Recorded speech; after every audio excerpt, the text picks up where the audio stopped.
Welcome to the Dingus Den for a brand new video where we're going to be talking about the Absolute Universe. As of when we're recording this is exactly 1 year of the Absolute Universe being a thing. We've both been keeping up with the Absolute Universe, and it's an exciting time. And so we're just going to be here talking about the Absolute Universe 1 year later, what we're looking forward to. Let's get into it. Welcome to the Dingus Den.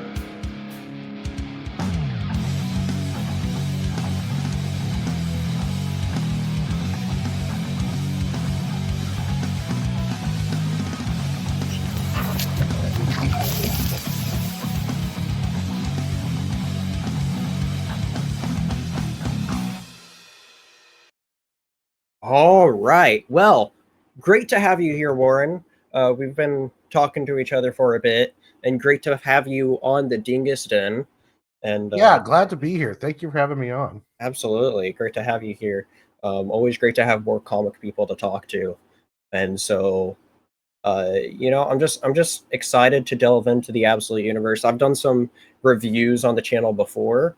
Actually, my most viewed video has actually been over Absolute Batman issue 1, that review when it came out, and that was awesome. And then I also when they came out, Absolute Flash and Absolute Martian Manhunter, did reviews of that. So anybody who does want to actually check out any of the previous Absolute content on the channel, definitely go check that out. But as I mentioned earlier, we're going to be just talking about the Absolute Universe. Officially 1 year in. Technically, there's a bit of a prelude with the DC All-In special where it kind of did and didn't have things to do with the universe at the same time, and so, but the official start of it was exactly 1 year from today with Absolute Batman 1, and I think that's just a great place to begin with. Absolute Batman began this universe, and as we know now, Absolute Batman has just grown up to be something huge. Or, like the literally numbers and on figuratively. Yes, absolutely. But just the numbers and everything with that title is I'm not one of those people who usually pay attention to how well stuff sells, but that's one where it's kind of hard not to if you're a comic fan, because of it. Just what was it? Just went on to its 9th printing, I think, this week, and then being in the best-selling charts in the top 5 across everything with the modern comic business with manga. That's unheard of. Last book I can think of that did that was Last Ronin, and so it's crazy how big Absolute Batman has blown up. But it's been a wild ride so far. The comic industry's been really starving for originality and a lot of when it comes to mainstream. Sure. And it's not their fault. I mean, when you have to remember, Marvel and DC characters are saddled with 90 or 80 some years. Like Batman's 80 some years of canon, so it's hard to do fresh new things. And just like with the Last Ronin, which repackaged the Turtles in a whole new light, we get to see Batman now from an easy begin point. It's something fresh. We're getting to see really good, fresh takes of his rogues gallery, of his the side characters. It's just really cool, and you want to know where it's going to go, because this is all new territory. When you try to do an ongoing Batman series, it's okay, Batman's fighting Joker for the 3 millionth time, and he's so it's hard to get those kind of new or fresh takes. And this allows you really to have that good jumping point. It reminds me of back in the day when the Ultimate Universe first came out, and that kind of did the same thing, where it's all of these sort of new, fresh takes on these characters, and it really blew up. So I've been happy to. It's been a fun ride so far. I haven't really had a disappointed story yet in any of them. So no, that's a very fair just general statement about not just Batman, but I feel overall the characters as well. Just having all these twists with each of the characters and making them unique, and still trying to have them still be the same with that twists. And I think pretty much all of them kind of do, kind of have that same feels of what the characters stand for, but that dark twist with them. Yeah. And so It's it's when you take the hope out of that universe and and you flip it on its head, all of these characters, they're like Wonder Woman's a really the best example of the three, I think. Even in hell, she's still Wonder Woman. Sure. She's still kind to the animals. She Yeah. still protects the weak.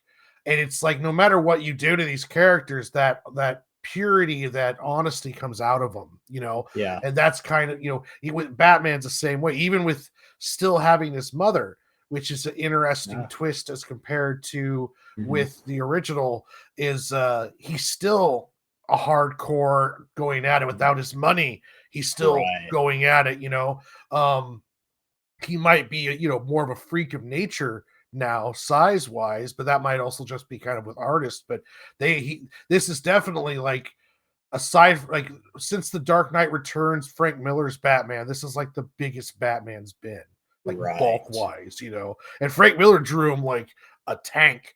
Yeah. This Batman is just something else. It That's was kind of true. like, yeah. And then Like, nothing compared to Bane when he's oh, standing by. I was like, oh my god. I know when it first came out, I was like, Batman, it looks like Bane dressed up as Batman. Then they showed me Bane, and I was like, oh, jeez. Quite the threat Bane is, as currently speaking, that arc is almost over. We Yeah. just we have one issue left in that. And so that's been a really interesting arc. Where it's really cool seeing everything that they're doing with those characters there. Um, I guess at this point I should give full spoiler warning.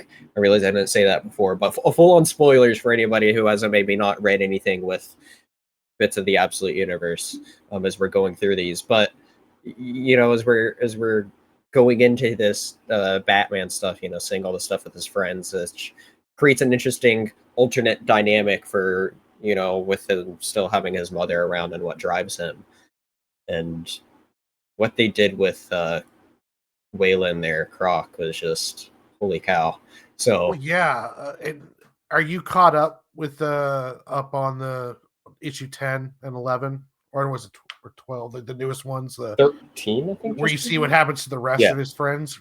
Like, yeah, oh, yeah, yeah. yeah. So It's crazy. terrifying. Yeah. So But yeah, it's and it's Scott Snyder, and mhm. Snyder is, in my opinion, I don't know about the best, but he's definitely on the Mount Rushmore of Batman writers. Like the guy, Yeah, uh, Court of Owls was, it's a in great my story. opinion, like I'll tell people, like if you want a good story to start, if you never read modern or any Batman, a modern Batman tale would be Court of Owls. Like that would be I would tell Sure, anyone start at Court of Owls because it's just such a that's great a fair little one. deal. And he knocks it out of the park with Batman. Now, there's times where I think he might go too extreme. Like I wasn't a big fan of the metal stuff and all that, but and even then now I'm not sure about the Joker design. I love the whole I don't joke around Joker. He's like a It's gonna billionaire be assassin. interesting. It's gonna Yeah. be really interesting to see how well that plays out, and we got a little taste of that on Absolute Evil, which we'll touch on that a bit more at the end. Yeah. But it's gonna be really interesting to just see how it comes about of having a Joker that is like an anti-Joker, and so I can't wait to see where all that's going. Yeah.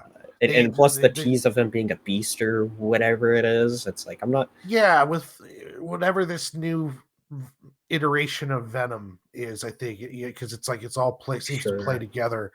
Even Bruce is now having to deal with it, so Yeah.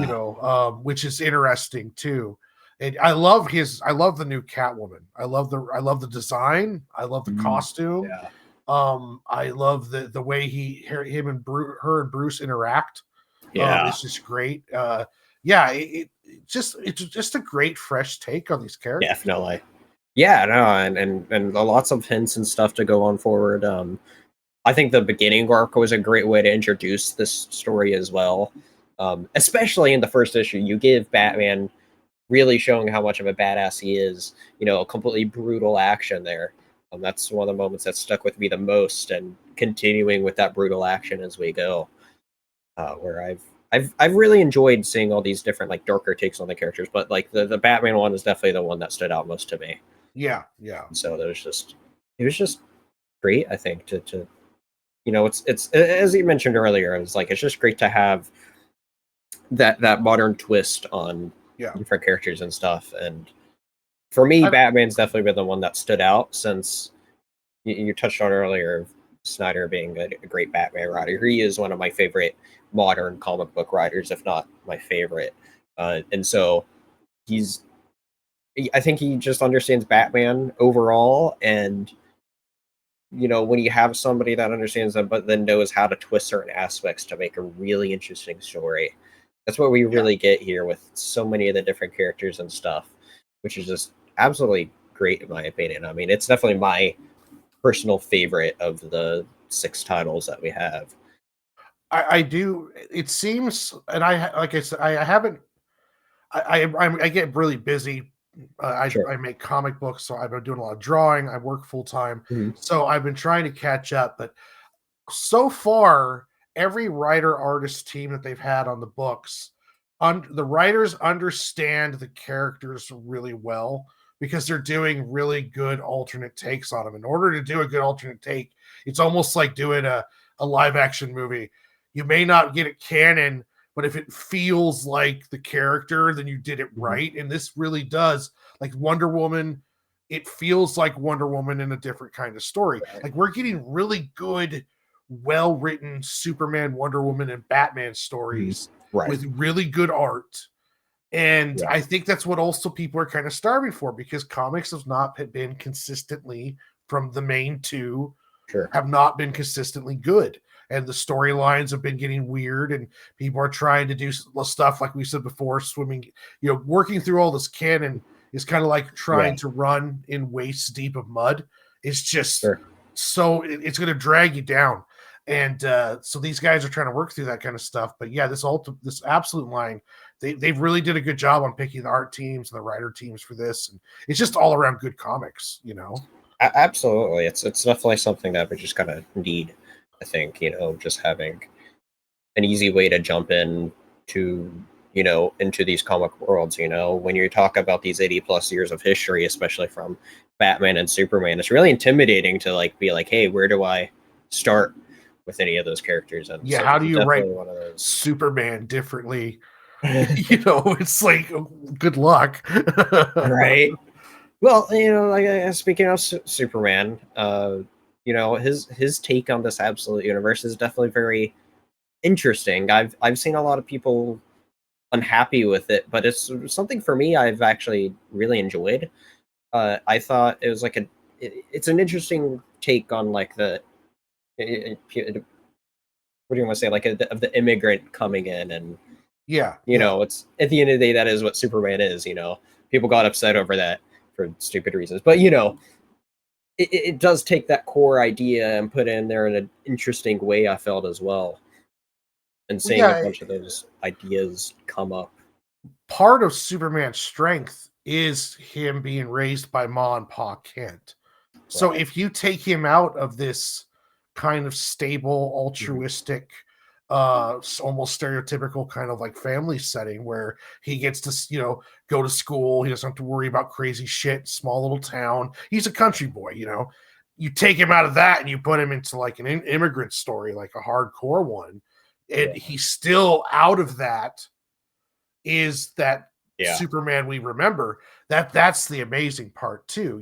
That's part of like his natural character it starts showing through. And I do like the whole suit, the way the suit is cool. It is so cool.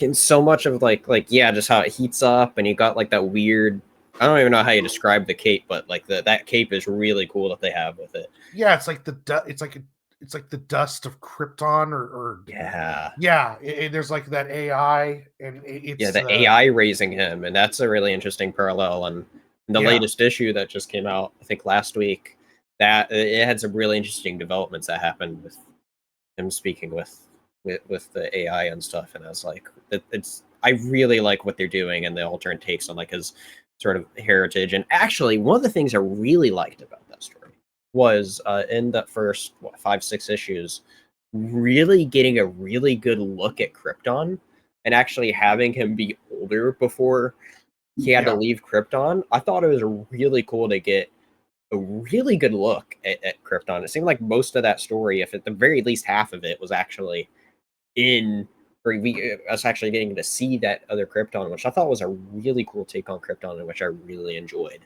It adds more to his character. Well, not add more to, but it gives his character a different kind of deal because it's like he remembers, Krypton, which is much different than showing up as a baby and all you remember is Ma and Pa Kent. Right. So to actually remember those parents, to have lessons from them, that's it creates more of like an impact for him. Mm-hmm. Yeah, it is interesting because I'm not as huge on Supergirl, but that's, from my understanding, that's like very much kind of like how she differs from Superman in the main universe. Yeah. So it'll be interesting to see if they ever touch on Supergirl in any shape or form later in this universe. Yeah, are we going to see an absolute Supergirl? Because I imagine after they've done kind of like the main crew, the main Justice League, if you will. Everyone they won, but like we haven't seen. I don't know. Like I don't know if Cyborg's popped up yet. Because I haven't read the laters in the other ones. Not that I've seen now. Yeah, so I mean, there's Supergirl, Cyborg. There's a lot of people that could pop up. So it'll be interesting to see how much DC kind of goes all in on this, since it's doing so well. Are we going to start seeing it branch off more and more and more? So right. Yeah, it's interesting because, like, Aquaman's a big character that hasn't made any appearance, although there has been something kind of Aquaman related recently. Yeah. So, you're right though. It's like, even though there's all these characters, they're finding ways to cross over and mix these characters with each other. Like, Ra's al Ghul in Superman being kind of like his new main big bad is like, it's not what I had on my bingo card at all, but it works, Yeah. It's like, well, this is unexpected, but I like this though. And so, yeah, I like him. He's been a very interesting other take on a Superman big bad, and plus seeing Brainiac there is interesting as well. And I like the idea. Brainiac's like a nightmare fuel in. Oh my gosh! Right, in this one. Yeah.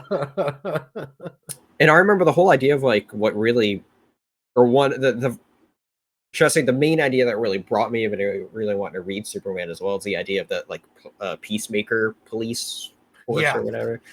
And so it's interesting to see, a bunch of them and having still a main Christopher Smith there and whatever. And so, it's a bunch of interesting ideas, especially with that one that like mixes things up, and so I really like it. Yeah, Wonder Woman's been, Superman has been mixing a lot of stuff up, but Wonder Woman's kind of like been off on her own. She's like going through the hell of the Greek challenges, and it's been a great read, and the artwork's awesome on it. But it'll be interesting to see when she starts popping back more and interacting. Like, when are we going to see the Trinity standing together and doing something? Well, I know it's gotten confirmed that the first crossover with the heroes we're going to get is going to be Wonder Woman seeking out Batman. Okay. So, and that's going to be, I think it's like on 1-shot or 2-shot or something, if I remember right from what Scott Snyder said. But yeah, her story, I actually just recently caught up on for the most part of her stuff today. And her stuff is really interesting. I'm not like a particularly huge, I haven't read much Wonder Woman. And so it's like, I'm not fully familiar with like different parts of her lore and exactly how they changed, like with all the other characters and whatever. But what's there though is really interesting, and I really like a bunch of these, the fantasy stories brought into it. Seeing the initial art for that first issue of her riding that like Death Pegasus and then fighting against a giant kaiju, it's like, all right, yeah, that's how you sell me on that. And it's like, you give her a berserk sword and a Death Pegasus, and I'm like, okay, I'm in. Yeah, exactly. I'm in from there, and so. And I love me a great fantasy story, and so she mixes in, or there's a bunch of great stuff that's there with that. Uh, that last arc, I've really enjoyed the whole catacomb stuff going on. Feeling Yeah. very fantasy dungeon esque there.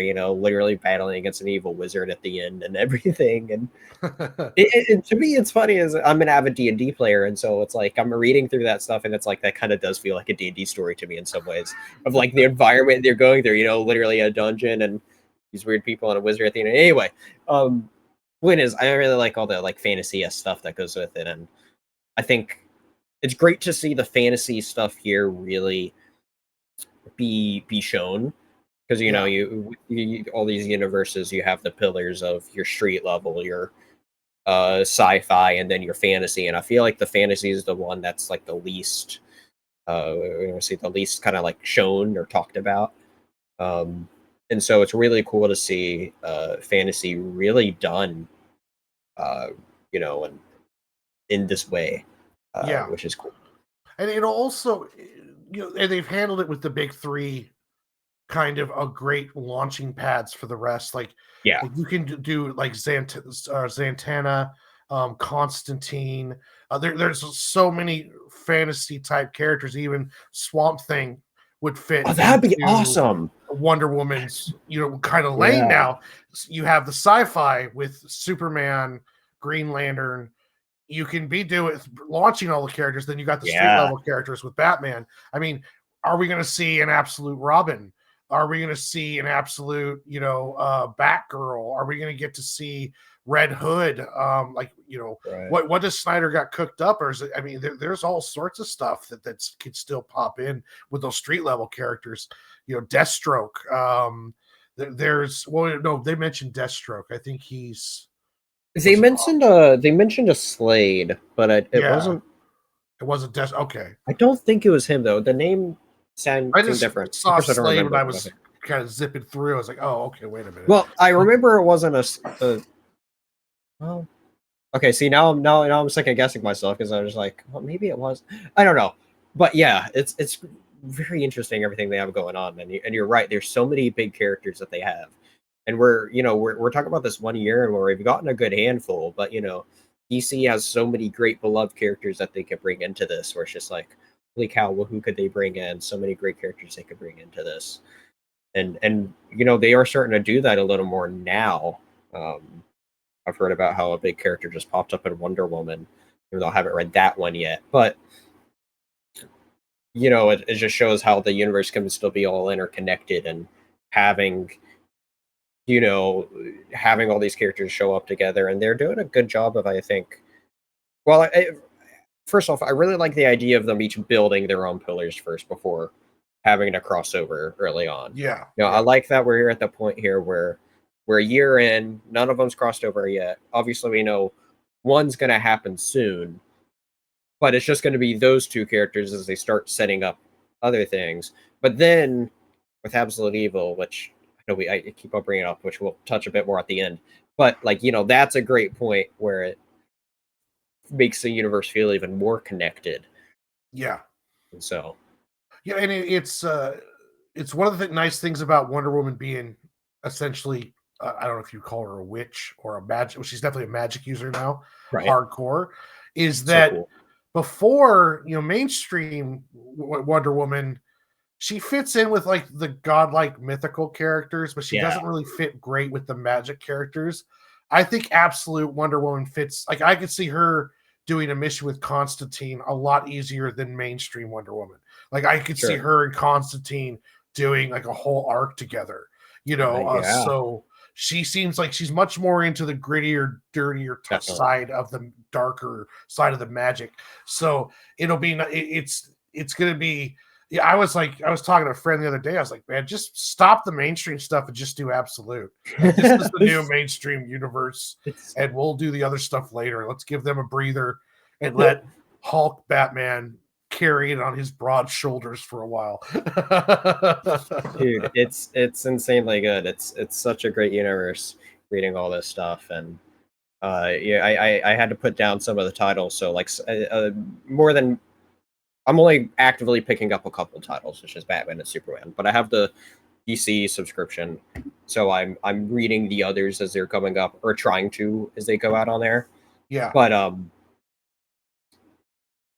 yeah. But anyway, I don't even remember why I brought that up. But the thing with that though is the absolute Batman stuff is like what I'm most looking forward to always, and then you have so much great stuff always there. I had a train of thought there, I completely lost. I swear I had something I was going with there. But anyway, maybe I'll remember what that was later. But yeah, no, Wonder Woman I think has been a very pleasant surprise, especially with somebody who's never been a big Wonder Woman fan. Wonder Woman's definitely one of those characters that's been catching my eye of more recently, of like just wanting to read more of. Yeah. And so, but this take though, I really liked. Seeing her alternate take on the lasso of truth, and I love how that looks and all her weapons and stuff. She's just badass in this. Hell And, yes. I love yeah, that sword. Right? Yeah. So she's great. It's like that's one of those comics that's like, okay, yeah, I want more Wonder Woman, and makes me want to. I think that's probably part of the reason of why I want to check out more Wonder Woman stuff now as well, especially to kind of like understand a little more of like the mythos that they're kind of altering in their own ways, like the others, you know. So, see. But yeah, that main trinity though, I think they've each had all very good stories so far, especially now that they're all 1 year in. We've all gotten up to issue 12 with all of them. And so yeah, it's that trinity is the most important part. You get those three right, and then everything else can kind of fall into place. DC Marvel doesn't have that nearly as much. I mean, you got your Spider-Man, Wolverine, and maybe not even Iron Man, like comic book wise, the Wolverine and those are the big two. I'm trying to think of who the third would be. Not even Deadpool is as popular comic book wise as he is like on film. So I'm not.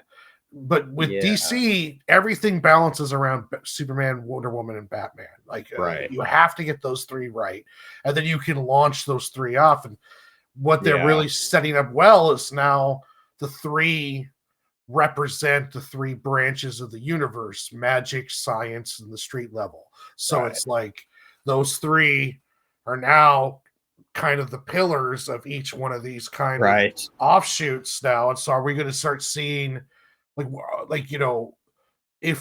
the absolute evil, if the Justice League is going to be the villains, so then that means like are they going to be like in a cave, like the Justice Cave? That's such a great parallel. I love that parallel where you literally see the Hall of Justice building, and the Injustice League or whatever they call themselves. Well, I mean, they do literally call it Absolute Justice, but then and when I just like flipped to that page, I was like, holy cow, that's what they're doing, flipping it like they're the heroes in this and everything. Yeah, because in this world, really cool. This world's catered around them. I get Joker kind of goes into it with his great monologue, and it's kind of, since hope is now the thing you have to really fight for it to obtain any kind of level of hope. Sure. That makes the world suited for them. So now they are in this world, they are the kind of the heroes. Right. And now our Trinity are very guerrilla style. Superman is not the flying around beacon of hope that he was. Now he's more in the dirt, rebellious, like freedom, like the freedom, of symbol, that kind of hope. Wonder Woman is almost like her journey is trying to bring balance to the underworld and magic, or something along those lines, where she's establishing herself.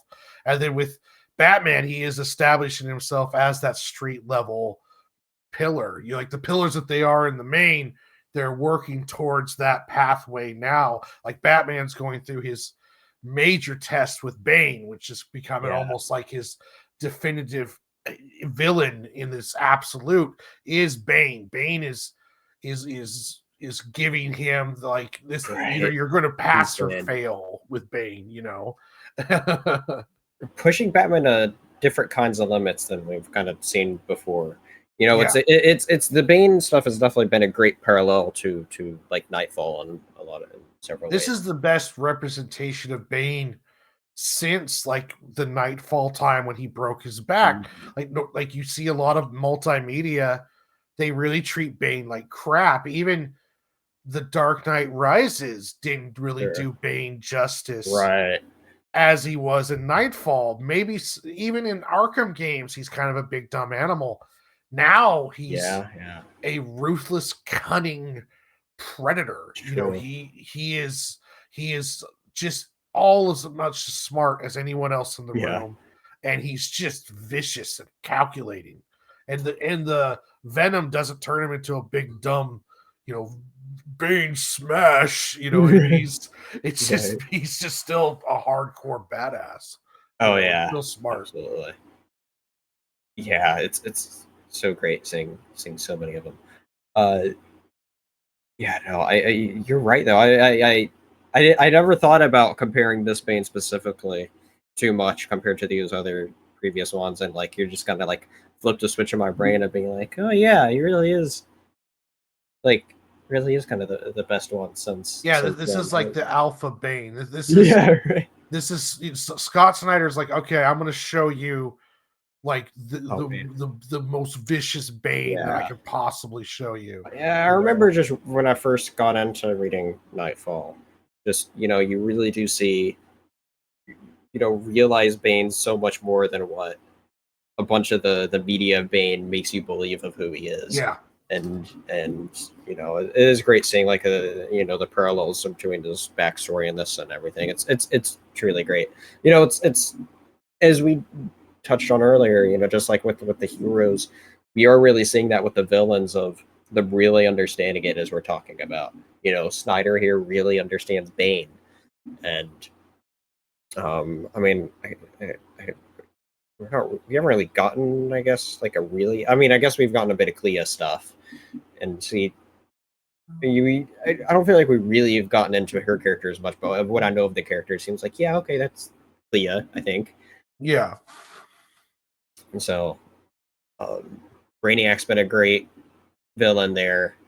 And so yeah, overall, like they've each had really good villains all across the main three, and it's just like they've been great points for all those three, which What's is great. interesting was the name drop at the end of Absolute Evil was, and that's who I'm really interested, because like if the villains are now like, okay, so in the main universe all the heroes are established, Superman grew up, Hmm. the Farmville has his family, he is now the protector of Metropolis. Yeah, Batman, his story, Wonder Woman. In the Absolute Universe, the villains are now established and at their peak. So yeah, what's interesting is what is Lex going to be like? Is because yeah, they first show him, he looks like he's like somewhere in the woods, like on a Brawny commercial with the plaid, and he look, yeah. he's looking up and he's sitting with there.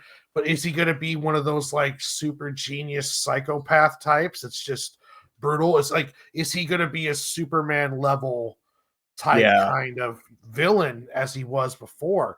And that's going to be really interesting to Hmm. see what they do with some of these villains, and when the villains start interacting with their mains. Like, I don't think they brought many of Wonder Woman's villains in, but I haven't read as much Wonder Woman, so I don't know her pantheon of villains Right. that don't, like, I know of Tigress and Ares and I mean, most people just know Cheetah and Ares, yeah, and a then once you bunch of go beyond other there, random strong female yeah. villains. Like, Right. No, I mean, I think that's one of the things that really does help with it is, you have this fantasy setting and you can go really hard in telling a great fantasy story with into finding new ways to integrate those villains into it. I think is part of the beauty of Absolute Wonder Woman is it's a great way to reintroduce those characters to people that aren't familiar with those characters as much. yeah, and you might be more apt to go check out some old Wonder Woman stories after Yeah. reading Absolute Wonder Woman. It's like, oh, this is badass. Let me go see what else I can read on Yeah, it. yeah. learning more of the foundations that's always built off of. With I know for me, it's hard to not in the world of comics is so massive. You always have to just kind of like pick an avenue or two and then kind of stick there every now and then. Read stories in other places. But at the end of the day, world of comics is just massive, right? And it's always hard to try to, for me, especially when you have access to like the great digital apps. I mainly like having like the DC and Marvel apps for being able to, especially go back to the older stories. Yeah. That could be so much harder to track down physically. Because at the end of the day, yes, I love reading stuff physically, but being able to go back and read whatever stories is always what's best there. And when you have access to everything, there's always part of me where it's like I always want to like learn what everything is. Like sure, I'm wanting to read this arc, but then it's like, well, since I have access to these, like let me like go read the other stuff that's connected to this. Yeah. Oh, that references this. I need to go read that. Such a rabbit hole. It's harder even than catching up than on like a One Piece, because like One Piece is 1,000 chapters, but it's all in one direction.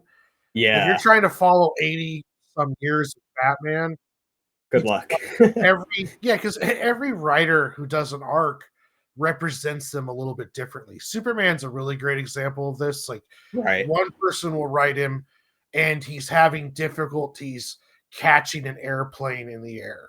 Then Grant Morrison writes him, and he's like a god. Like he can move planets and shit.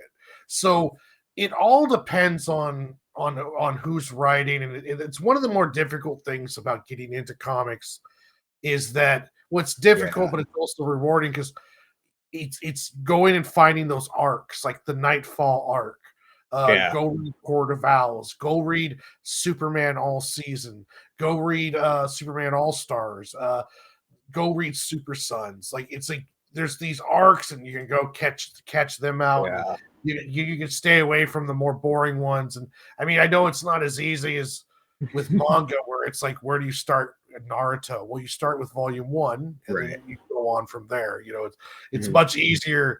And one of the reasons why manga's kicking regular comics butt in with the younger audience is just because accessibility is so much easier with manga. That's true too. There's a bunch of things there, but you touched on a point that I really liked is part of the reason why I love the world of comics. And even though to your point, it's one of the reasons that's harder to get into, but I love all the different versions of the characters. I'm not one of those people I feel like some people latch on to one version of a character and they're like, that's what the character should always be, Yeah. Versus for me, I really like seeing the different versions of each characters. And it's like, as long as like the core of the character is there, regardless of if Superman's portrayed to be like a weaker version or a god, I care about if, that Superman stands for what Superman's meant to stand for, and that he's meant to be the person that he is, Yeah. And and that's just what I love about all the different comic iterations is you get so many different takes on these. And so that's like, I don't know, for me, I've never been like too hung up on like the canon stuff or like exactly like how things interact in that way, because it's great to like let things evolve in a different way, if it's right. Obviously writers can take things another direction and it's complete garbage, but you get these beautiful moments like in All-Star Superman at the very end when Lex Luthor has took the Superman juice, and he's like starts seeing how Superman sees, he hears how Superman hears, it like he sees how everything's connected and it changes him. It's a beautiful moment. It's a beautiful character moment and someone who really understands the interactions. My most favorite Batman scene is in The Dark Knight Returns when Joker and Batman are in the tunnel of love, and Batman asks Joker, do you know how many people I've killed by letting you live? And Joker says, like, I never kept count. And Batman goes, I have. And he goes, I know, and I love you for it. And that's like such a beautiful representation of their characters. And it's not, it's, you don't worry about canon. It's just great looks at them. Like, just like you said, you can go and read all these different stories. You get all these different kind of takes, maybe not on Batman, but on Robin, or on Gordon, or you get these really great stories where these characters get to shine. And I really think DC and Marvel should do more of that. Like, I wouldn't even worry about canon. I would just do self-contained arcs with great, with writing teams and art teams that are excited to tell cool stories, and not so worry about what happened with the team before you, and not balancing all this. Can't just tell a good story. We'll don't worry about it. Just have fun. I do feel like DC's doing a bit better job of that, like in a lot of cases now, I think. Yeah. And I think that's where they're really excelling. And they're talking about as long as this absolute universe sells, it's here to stay, is what it sounds like. Versus Marvel over there, you're already ending it, and it's like, what the hell are you doing? Yeah. Anyway, the best thing that Marvel's doing, and they're going to end it. Like, it blows my freaking mind. I know, right? Ultimate Spider-Man's the best thing you guys done in like the last 5 to 8 years. Like, what are you doing?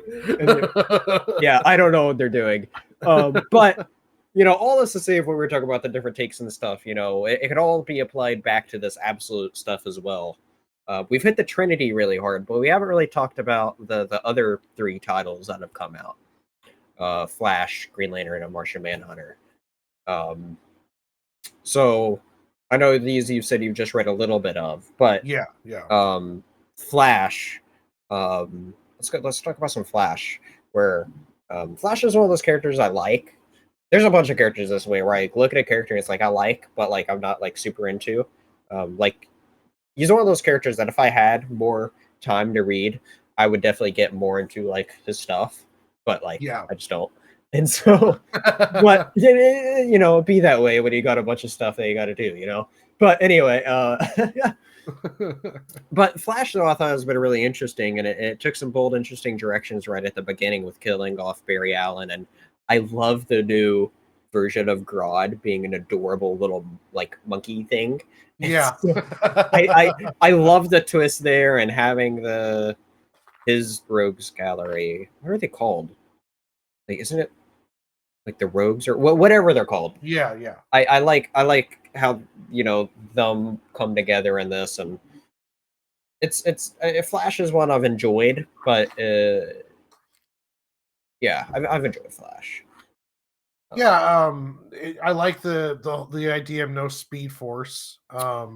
It's this interesting idea, and we get into some of this with like Superman a little bit, but more so with this of where having to harness his power with the internal like trauma and everything he has, and really being able to like learn to contain himself and everything. Yeah, it tells us really good parallels to issues that people have, and so it's what I think also makes these stories special as well, is they're not scared to delve into certain aspects, of they're not playing them safe all the time per se. Yeah.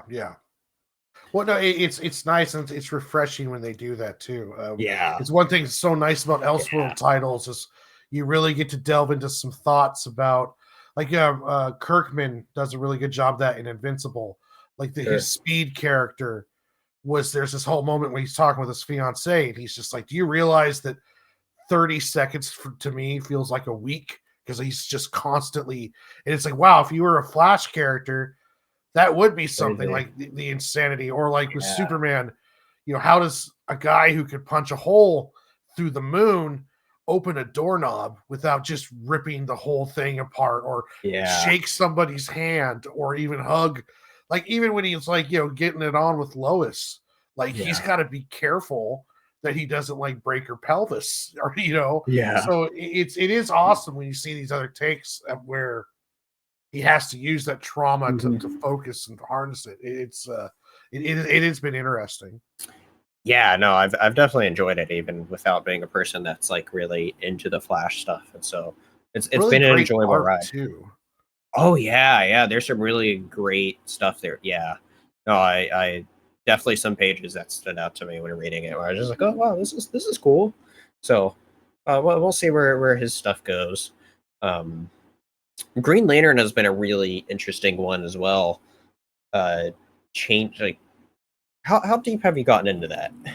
Not as deep as I want to. That one seemed really interesting. About 2 issues into it, Gotcha. and then I had to move, and I haven't been able to keep up with it. Fair enough. So I've been waiting kind of for the graphic novel to snatch that up on that one, so I can read that. That makes sense. Yeah, Well, without saying too much on that, it definitely redefines a bunch of core. Well, I mean, as setting up Hal Jordan as having the Black Hand is really interesting, and yeah, they I will say by the end of the first 6 issues, they get into a bit more of the spectrum, and it's really interesting to see how they're redefining the spectrum and how there's that different. Oh my gosh, what's his name? The person that gives Hal the ring that you see as like the evil alien. Oh, The name's escaping me. Yeah, same. But the guy that's there, I swear I love Green Lantern, and I can't think of his name.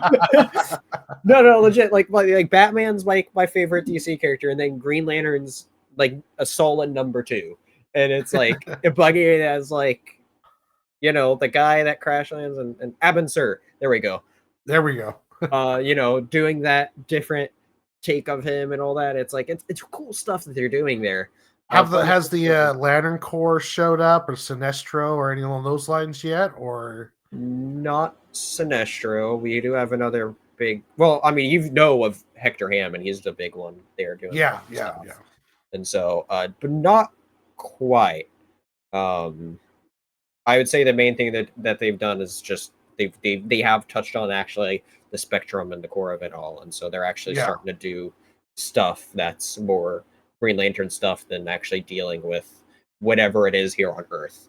I think it looks like it seems like they're going to actually kind of like move away from it for a little bit, like of them being on Earth and being able to do more Green Lantern type stuff in their own unique way, because they've set up the spectrum stuff and how it works in its own like interesting way. It's really interesting of just how it all comes together. So I'll definitely be curious on getting your thoughts on like once you read issue 6 and seeing how they set up all these different things. It's like, oh, okay, huh. I found it to be very interesting, and so because I'm one of those people that like I love Green Lantern mythos, and I love what Jeff Johns did to expand it all with the different spectrum, colors and all that, Yeah. And so it mixes things in an interesting way.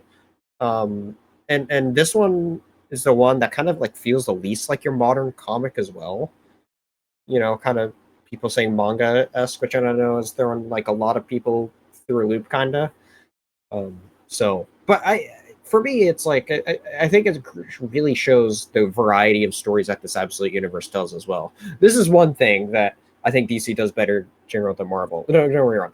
We were doing all this Marvel bashing today, and I do like Marvel as well a lot. But one thing I like about DC a lot that Marvel can do, but I don't think they do it as well, is really showing like how diverse of a universe it can be. Yeah. And what I love about these Absolute stories is none of them really feel like the same. Like they each completely feel as if they're their own thing, being drastically different stories. And I think DC mainline does a great job of this as well, compared to Marvel at least. But the Absolute Universe really shows that, I think, kind of in a better shape, especially with it being a brand new universe and it's not as connected, at least not yet. Yeah. And it is one of the strengths of DC is that, their main characters are kind of like a pantheon of Greek gods, if you will. Yeah. And each one kind of can go off in its own direction of genre and storytelling. Marvel heroes all have kind of this street level kind of feel to them. Even Thor on some levels, even though Thor can go off and do the wild stuff. And then you also have like Captain Marvel and the Guardians in there. Yeah. And Marvel in the past has done a really good job on that, but they're not doing it necessarily quite. They're not doing it as well now as they used to. Things are not doing as well now. But anyway, like I said, I don't want to bash on Marvel, but DC has really tried to do better with outreach to youth, by making their books more available. The compact line has been a massive success for them. Yeah. I Selling wise, know people that have gotten into comics because of the compact line, yeah. and what they're doing with the DC Finest, I think, is amazing. And uh, maybe it's a hot take, but I think this All In initiative is one of their best initiatives in a very long time. Yeah, they're And so, really trying to put their best foot forward. And Marvel, they're starting to show, like, Marvel's joining the Global Comics app. yeah, Um, and now with Marvel there, everybody who makes comics is on the Global Comics app. that's pretty cool. Yeah, Yeah, it's like $7 a month, and you get access to DC, it's Marvel, Image, is IDW, Dark Horse. yeah, that's cool. I need to. I've thought about getting a sub, and I think with all those coming together there now, it's really great. Is the Marvel stuff on there, or was it only announced? It was just announced. I Okay, want to say like next month it's going to be gotcha. on there, maybe by the end of this month. And if it's like DC, whenever DC releases a graphic novel, it shows up on the app. So you don't get to read up to date single issues, but like Yeah, with the Absolute sure. Batman became, as soon as it's available on graphic novel, it shows up on the Global That's Comics great. app. Yeah, I was looking at a bit of what DC had on there, and I was kind of, like, surprised how much they had on there. So Yeah. yeah, it's great for sure. Um, but yeah, no. Part of what we were just talking about, though, of showing how great the universe is varied and all that. Yeah. It's done a great job with all the 5 titles we talked about, but not nearly as much. Well, it really goes out, we should say, with the other title of Absolute Martian Manhunter. Oh, yes. Where that one, I'm going to be honest, that's one that I stopped caring, and then I just caught up on reading all the 6 issues. Well, the 6 issues there is now. I know they're doing 6 more later, but like I was like kicking myself while reading it, being like, God darn it, why did I stop buying these physically? These are great. And so that one is just like I gave really high remarks to it in my initial review of it, and I honestly would still give it those high remarks. As I was just reading through it, and I was just like, this is just great and unique, Oh yeah, the and artwork is so beautiful. It's I unique and weird and awesome. It's just, yeah. I and yeah, talk about weird having to take that final page and put it up in the light, and it's like, oh, interesting.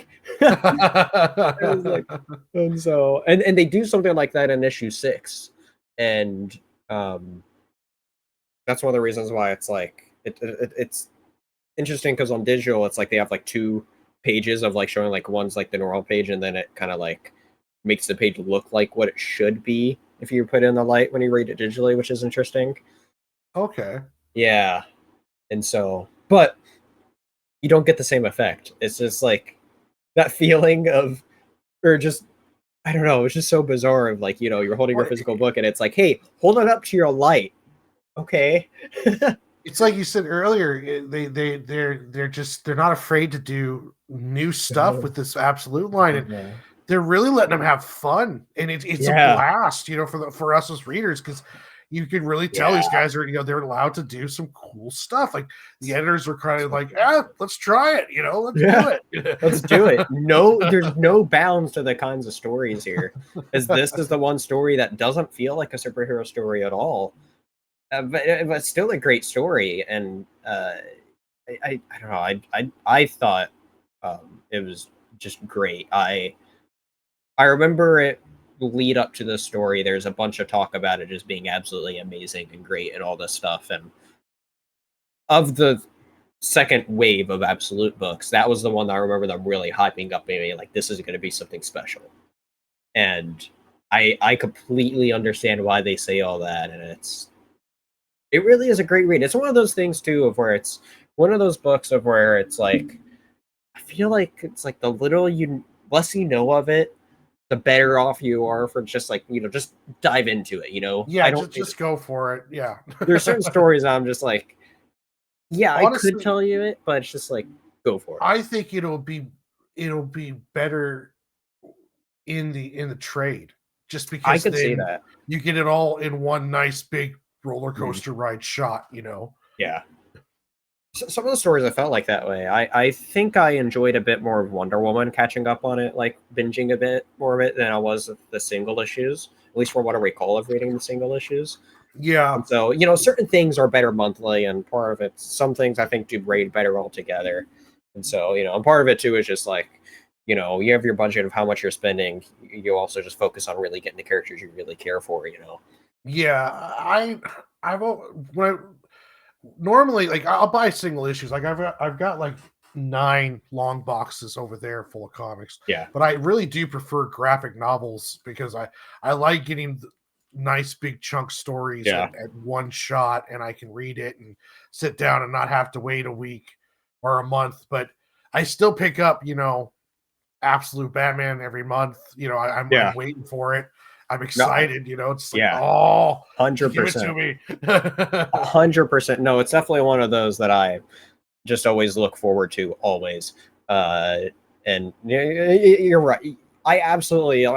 Whenever I go to cons and stuff, I love going to the cons or whatever. But it's like I always keep an eye out for like when they do the comic bundles or when they.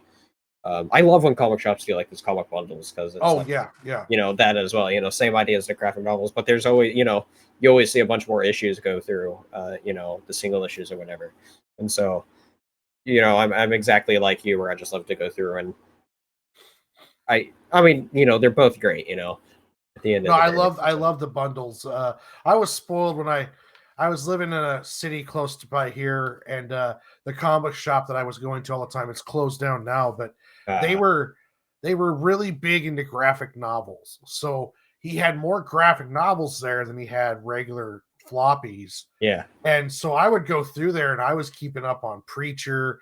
I was buying the Invincible graphic novels as they came out. Nice. And they had all these great collections there. So I was just buying just graphic novels and going to that route.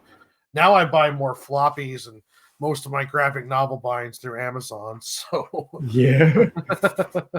Yeah, Amazon can get you with their deals, Yes, they can. I'm not gonna lie. I've got a lot of Amazon but anyway. over here. Yeah. It's hard. It's dangerous.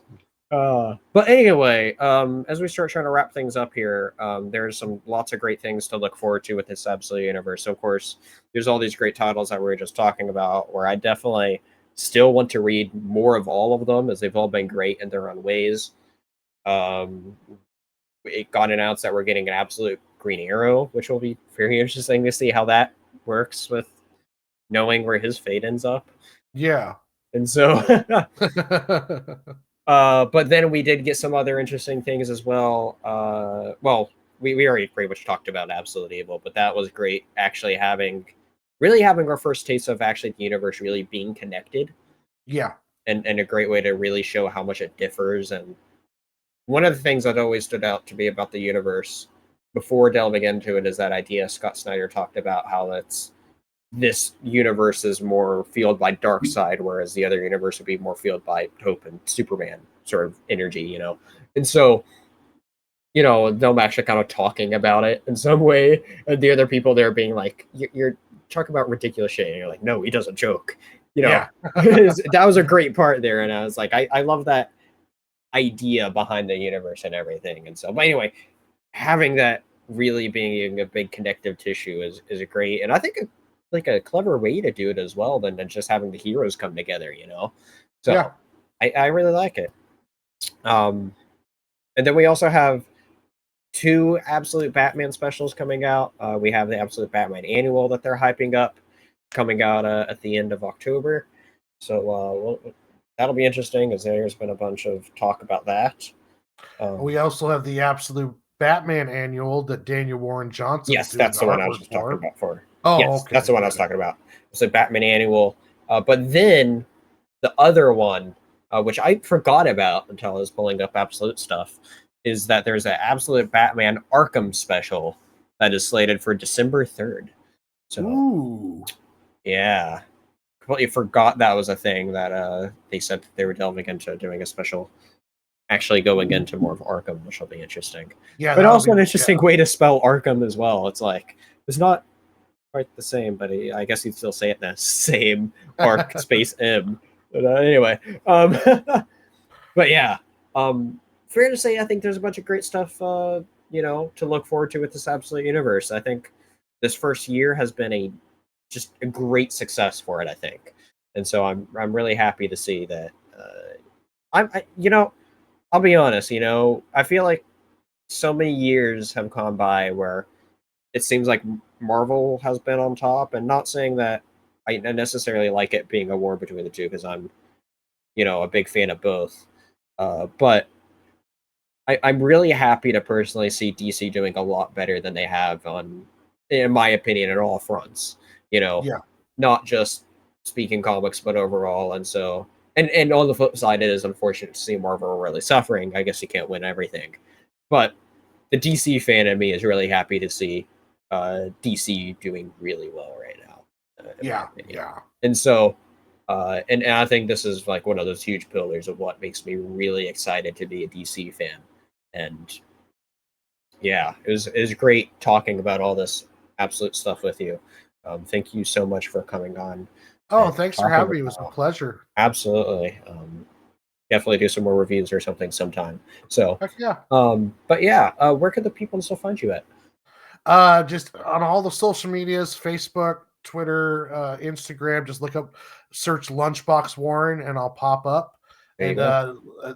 yeah, find me out through there. I tag all my stuff. I'm most active on Twitter right now and sometimes on Facebook. But yeah, just look up Lunchbox Warren and you can find me. Excellent. Yeah, definitely go check him out. Go check out you do your YouTube stuff where you do your drawings and work at some on your comic there. And so we'll definitely have to have you back talk about your comic as well. Yeah, that'd So be great. 'cause I'm wanting to have have stuff going on with bringing on people to talk about their works and stuff as well.